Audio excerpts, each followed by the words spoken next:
All right, I am back to read the next chapter of Who Was Abraham Lincoln? And the chapter is Chapter 6, Civil War. Lincoln was in trouble before he even took office. The slave states hated him. Almost no one in the South had voted for him. As soon as the news came of his election, 7 states seceded from the Union. They said they were no longer part of the United States. So the states that are in white are the states of the Confederacy. Those were the slave states.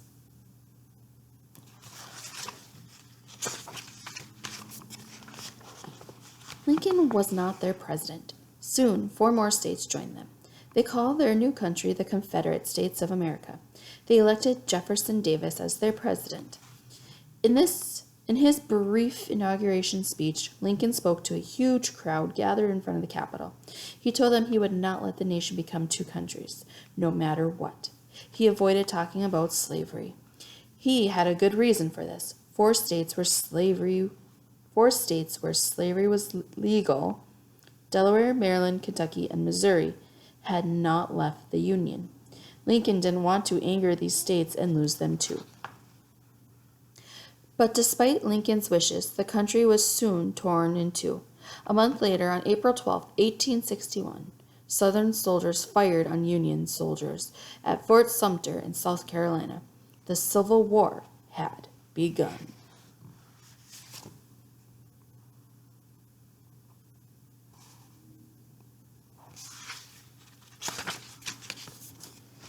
Frederick Douglass.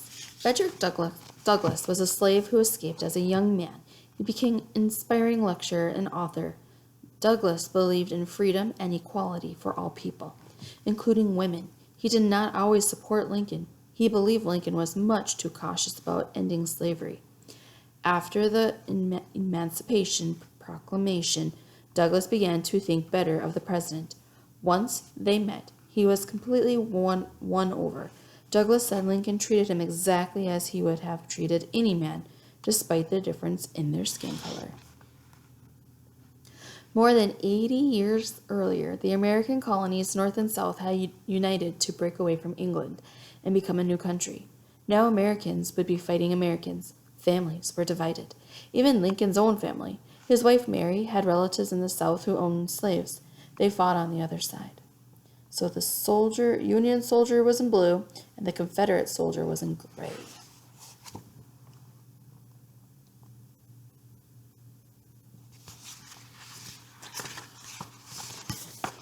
Lincoln had no trouble getting volunteers for the army. People in the North supported the war, and everyone thought it would be over soon. Lincoln believed that to fight a war, the president needed more power than in peacetime. There are some things the president is not supposed to do without the approval of Congress. Lincoln went ahead and did them anyway. He built up the army and spent money on weapons. He also limited freedoms that were set down in the Constitution. He said that people who threatened the war effort could be sent to prison without a trial. They didn't even have to be told what their crime was. Because the war was so popular, Congress let Lincoln get away with it. The war did not end quickly. On both sides, soldiers died in bloody battles that didn't accomplish anything. Lincoln's army didn't seem to have a plan for winning the war. People began to wonder if Lincoln was up to the job. The president is the commander-in-chief of the army, but Lincoln had never fought in any battles. He needed to teach himself about winning a war. Until he did, he would have to rely on his generals to advise him, and, unfortunately, some of his generals weren't very good. Lincoln needed an army. What he had was a bunch of eager, inexperienced volunteers. He chose General G.B. McClellan to turn them into real soldiers. In some ways, McClellan was a very smart choice. He was organized and good at details. The soldiers trusted him to take care of them. Unfortunately, he wasn't very good at actually fighting battles. He was too cautious. He kept refusing to attack the Confederate army. He was afraid his army wasn't ready. He was afraid the Confederate army was too strong. He lost chances to win battles that could have ended the war. Finally, Lincoln became impatient. If General McClellan does not want to use the army, he said, I would like to borrow it for a time. While Lincoln was learning to be president, his family was settling into their new home. The White House was much fancier than any place they had lived before, but it was dirty and run down. Congress gave Mary some money to fix it up. She made it elegant and beautiful. However, she spent far too much money. Lincoln rarely lost his temper with his wife. Now he did. He needed money from Congress to pay for uniforms and blankets for soldiers. Yet he had to go and ask for more money for silly frills as well. It had to stop, he told his wife.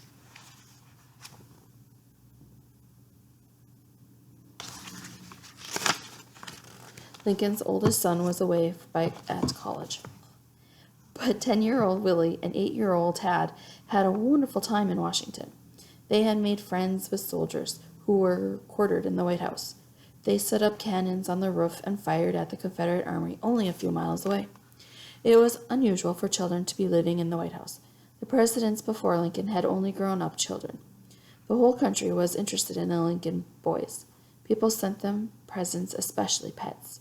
They had a pony and 2 goats that ran around and destroyed the White House gardens. Sometimes the goats got inside the house.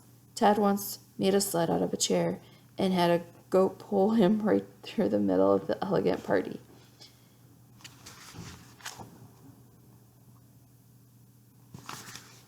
Lincoln never scolded the boys or tried to make them behave. Neither did Mary. They were allowed to burst into the president's office. It didn't matter who was there. Lincoln sometimes talked to his generals with one of the boys climbing up his chair and onto his shoulders. Sometimes they napped on the floor, overhearing state secrets. The boys had a soldier doll named Jack. One day, they decided that Jack had gone to sleep on guard duty and had to be punished. They sentenced him to death. Then they ran to their father, interrupting a meeting, and asked him to pardon Jack. Lincoln listened gravely to their case. Then he wrote out an official pardon on White House stationery. Later, Tad also got Lincoln to free a turkey that was being fattened for Christmas dinner. Tad wanted to keep it as a pet. He named the turkey Jack, too. Lincoln didn't mind these interruptions. In fact, he needed them. In the middle of this terrible war and with all his worries, Tad and Willie could make him smile. His sons weren't the only people interrupting Lincoln. Almost anyone who waited long enough outside his office was invited in. Most came to ask for favors. For example, they hoped Lincoln would find a government job for them. Sometimes there were such huge crowds that the staircase was completely blocked. The most painful requests were from parents and wives begging Lincoln to pardon a soldier. Perhaps their son had been condemned to death for cowardice or neglecting his duties. Lincoln always tried to grant these requests. He understood that sometimes a man meant to be brave but just had cowardly legs. That made him run away from battle. Lincoln's openness to ordinary people earned him their loyalty. Even when the war seemed endless, they called him Father Abraham. Don't think you see that today in the White House. Lincoln's sympathy with other parents was strengthened by his own loss. In 1862, 11-year-old Willie Lincoln died of typhoid fever. His death was terribly hard on both parents. Of all their sons, Willie had been most like his father. Mary fell apart after Willie's death. She couldn't believe he was really gone.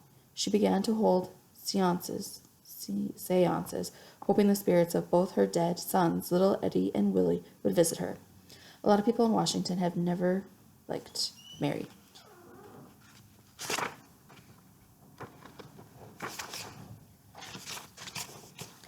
They thought she showed off. People whispered mean rumors. Some even said she was a Confederate spy. After all, she had brothers and sisters who died with the South. The rumors were completely unfair. Mary may have been vain and irritating, but she was always loyal to her husband and to the Union. Anyone who was Lincoln's enemy was her enemy too, even her own brother. But she was so unpopular that some people actually said maybe Willie's death wasn't all bad. It might stop Mary from making a fool of herself in public. Lincoln was as broken-hearted over Willie's death as Mary. Sometimes he hid in his room so he could weep in peace. But after the first day, he never broke down in public.